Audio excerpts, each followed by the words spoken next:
નમસ્કાર, હું છું અંજલિ રાવલ અને તમે જોઈ રહ્યા છો કેટીવી ન્યૂઝ ગુજરાતી।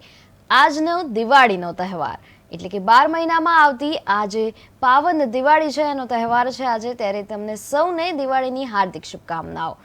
ત્યારે મુખ્ય સમાચાર અમરેલીથી મળી રહ્યા છે કે જિલ્લાના સાવરકુંડલા શહેરમાં નાવલી ઉત્સવની ધામધૂમપૂર્વક ઉજવણી કરવામાં આવી। નાવલીના પટાંગણમાં સંતો અને મહંતોના આશીર્વાદ સાથે ભવ્ય લોક ડાયરો યોજાયો હતો।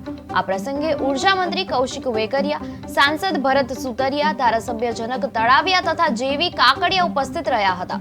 લોક સાહિત્યકાર રાજ ગઢવીના સુમધુર સ્વરે ધારાસભ્ય મહેશ કસવાલા સહિત લોકોએ ઝૂમી ઉઠ્યા હતા। સમગ્ર કાર્યક્રમમાં ભક્તિ અને લોક સંસ્કૃતિનો સુંદર સમન્વય જોવા મળ્યો હતો।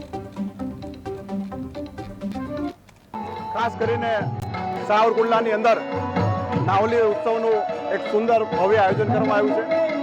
ખાસ કરીને ધારાસભ્ય ભાઈ શ્રી મહેશભાઈ કસવાલાને લાખ લાખ અભિનંદન આપું છું કે આઝાદીના ઇતિહાસમાંથી પ્રથમવાર સાવરકુંડલાની અંદર નાવલી ઉત્સવનું એક સુંદર આયોજન કરી અને સાવરકુંડલાની જનમેદની જે રીતે ઉમટી રહી છે એને આપણે વધારવી પડે એ પ્રકારનો ઉત્સવ જ્યારે સાવરકુંડલામાં થયો ત્યારે હું જિલ્લા વહીવટીતંત્રને અને ભાઈ શ્રી મહેશભાઈ કસવાલાને લાખ લાખ અભિનંદન આપું છું કે સરકાર દ્વારા એક સુંદર કાર્યક્રમનું આયોજન કરવામાં આવ્યું મહેશભાઈની આગેવાનીની અંદર અને આ આયોજનમાં સૌ લોકો જોડાણા એટલે સૌ બદલ સૌને લાખ લાખ અભિનંદન અને સૌને નવ વર્ષની શુભેચ્છા આપું છું।